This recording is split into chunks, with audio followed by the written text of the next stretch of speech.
Before we begin, please be advised that the material you are about to hear may be inappropriate or disturbing for some viewers. Viewer discretion is strongly advised. The content presented has not been exaggerated or taken out of context. It reflects the actual statements made by the prosecution, defense, and Mia on May 29, 2025. Some portions have been censored to comply with YouTube's guidelines. You will hear a narrated summary of Mia's testimony from the trial of Sean Diddy Combs. Source: Courtroom reporter, Inner City Press, XCOM. All parties involved are presumed innocent until proven guilty in a court of law. Proceed with caution. The marble corridors of the Thurgood Marshall Courthouse were still echoing with the scrape of camera tripods when Courtroom 443 swung open shortly before 9:30 a.m.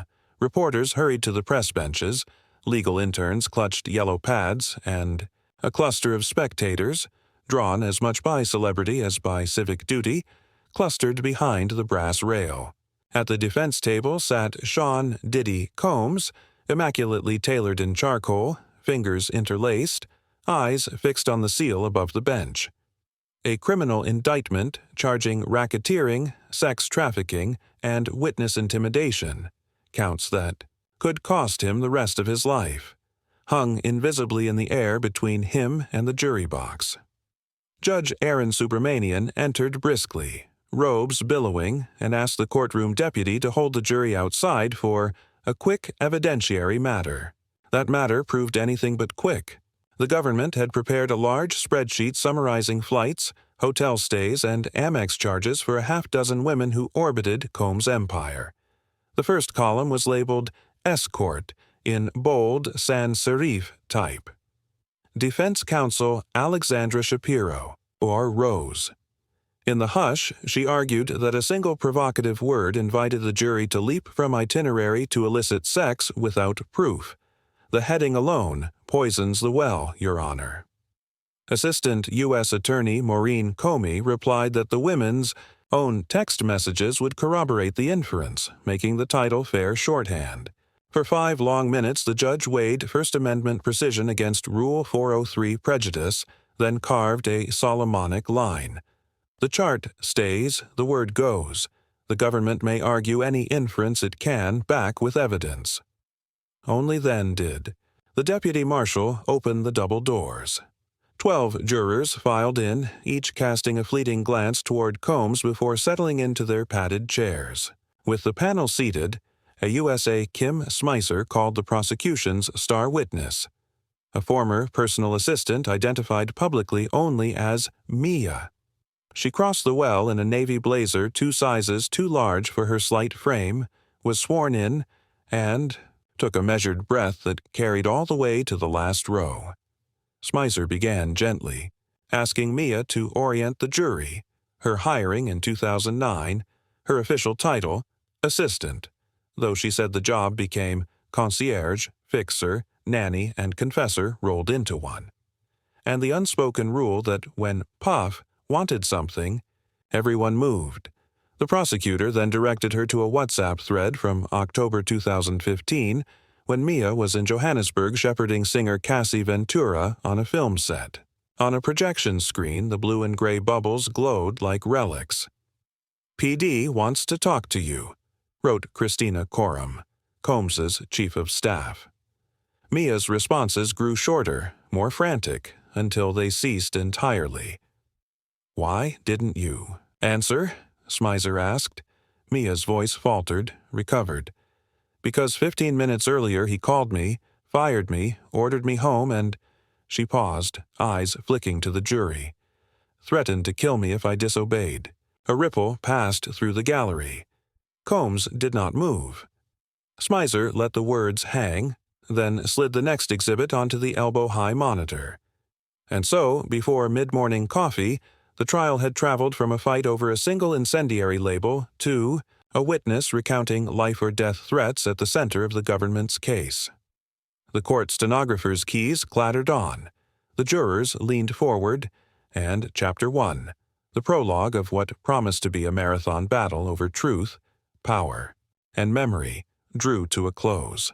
By mid-morning, the courtroom was silent yet tense as Prosecutor Kim Smizer projected pages of WhatsApp and SMS logs above the witness stand. One message from 21st October 2015 showed Christina Coram, Chief of Staff to Sean Combs, writing, "PD needs to speak with you. Please call." Witness Mia told the jury she hesitated because moments earlier, Combs had telephoned from Miami, dismissed her on the spot, ordered her to fly home immediately, and, according to her testimony, threatened her life if she refused. Smizer then asked Mia to describe the atmosphere in Johannesburg, where singer Cassie Ventura had just discovered that Combs was seeing model Gina Huyn. Cassie was distraught and refused to speak directly with Combs, leaving Mia as the reluctant intermediary. When Mia stopped answering, Coram's texts grew harsher. "He needs you to call him now, or you no longer have a job." Reading her own reply, Mia told the court she felt desperate, frightened, and overwhelmingly sad, adding that she was under pressure from every direction.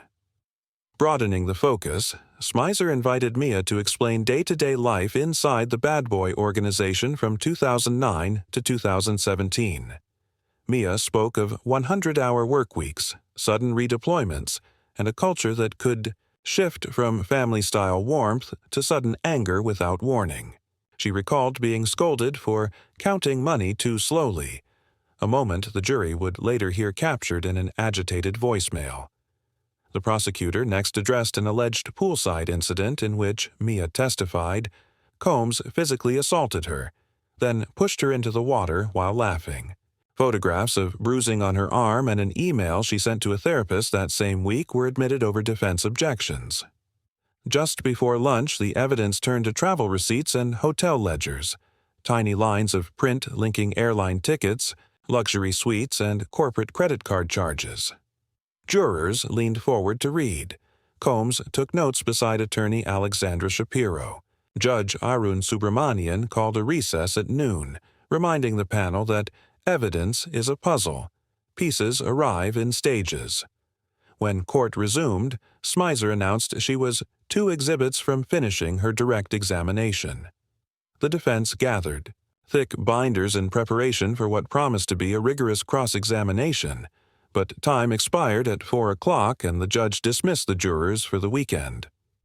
By day's end, Mia's testimony had painted a powerful portrait of glamour, mixed with control and intimidation, setting the stage for a pivotal showdown when court reconvenes.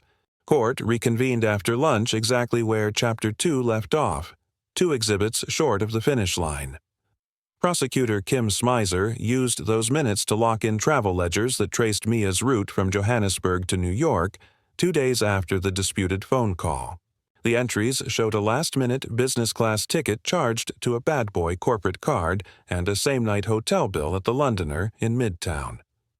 With the spreadsheets authenticated, Smizer thanked the witness and, at 2:18 p.m., announced, "No further questions at this time." A perceptible shift swept the room as Brian Steele rose for the defense. His opening tone was almost cordial, asking Mia about her education, her current therapy, and how post-traumatic stress can cloud memory. But the gentleness soon tightened. Steele projected an Instagram post from Combs's 2014 birthday gala in Miami. Mia, beaming beside the defendant, had captioned it, "Grateful to work with a legend." Why, he asked, would someone supposedly living in fear broadcast such praise? Mia replied that social media was a highlight reel and that public enthusiasm was safer than private truth. The lawyer then steered the jury to a January 2010 yacht vacation in St. Bart's. A light-hearted email Mia had sent that night, "Currently being fired on deck, wish me luck," flashed on the screen. Steele suggested the line proved a culture of teasing rather than terror. Mia insisted the joke was a mask for panic after being chased upstairs for counting money too slowly. Steele's tempo quickened. He displayed employment forms showing that Mia had accepted a cash bonus in 2013 and a raise in 2015, then asked if she considered those gestures generous. She answered they were meant to buy silence, not gratitude. The exchange grew taut when Steele scrolled to a Halloween 2015 WhatsApp thread in which Combs typed, "Call me now or never speak to me again. Let's go to war." Mia told. Jurors, she read war as a threat to ruin her reputation. Steele proposed it was hyperbole born of frustration. At 3:35 p.m., Judge Arun Subramanian called counsel to the bench. With the jury out of earshot, the judge set the timetable. Roughly 1 more hour of cross on Monday, then redirect, and, if schedules hold, closing arguments by early July. He urged both sides to file any weekend motions by Sunday night, quipping, "The docket doesn't observe summer Fridays." The jury returned long enough to hear the familiar caution. Do not read news. Do not discuss the case. As the clock ticked past 4:05, the gavel fell, ending day 13. Reporters hurried for the elevators. Jurors disappeared into secure corridors. Sean Combs leaned toward attorney Alexandra Shapiro, expression unreadable. Behind them, the empty witness chair awaited Mia's return, and the next round in a contest now balanced between stark accusation and determined skepticism.